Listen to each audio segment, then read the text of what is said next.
This layout behind me is the Twin Valley Railroad. I've had it for a little over 2 years, and it's going away. This video is brought to you with support from Klondike's. Klondike's is a family-owned business that makes in-scale T-Track modules, mini diorama kits, and in-scale display stands right here in the US. You've seen me feature many of their modules right here on this channel. Check them out at the link in the description. I'm currently building a new T-Track modular layout in our garage, and many of you have asked for the track plan and details for the layout behind me. So today is the final running of this layout, and I'm going to go over it in detail, why I'm building a new layout, plus give it a final send-off. So let's start with the track plan. The layout is 9 feet 2 inches by 6 feet 8 inches and is built on 2 hollow core doors and rests on IKEA tables. The track plan is basically a massive figure 8 and is divided into 2 main areas: an industrial area with 3 industries and a town with 2 industries, with a yard roughly in the middle. The signature scene for this layout is the truss bridge that goes over the lower part of the line that leads into a mountain cutout.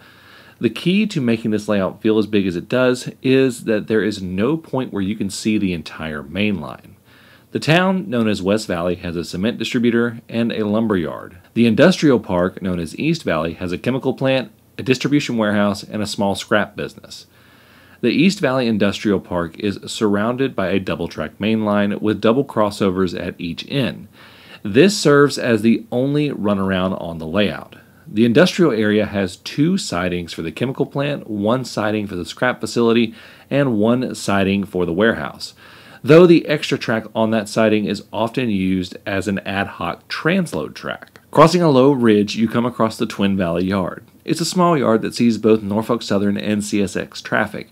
It has 5 stub-end tracks, with 4 being for car storage and 1 being for locomotives, with 1 locomotive usually based here with some fuel and some basic repair needs there. This is actually the second version of this track plan, with the first being the original layout that I featured on this channel. Okay, so why am I building a new layout? Well, there are 2 main reasons: space and portability. Right now, the layout is technically portable, but it would be a bit of a bear to get it downstairs and out the door from where it is right now. I'm moving it to a T-Track setup so that I can move it whenever I like and wherever I like, and I do not have to start over again from scratch if I do move to a new house. The space issues is all about my family. My kids are growing, and we need some space inside the house, so I'm moving the garage and setting it up in there. I will actually have more space, and I installed an air conditioner in there for when I am working. Now, while this layout is great, it does have some problems. Now, because I actually added the mountain area onto the original plan, which is just 1 door, I ended up with a 4% grade on the back end. This, combined with some nagging electrical issues, have led me to either have to rip out and do a lot of work to the layout to fix it, or just build a new one. So I made the decision to build a new one. Now, I'm planning on making an entire web page detailing this entire layout, including a detailed track plan. Be on the look on that on my website, link in the description below.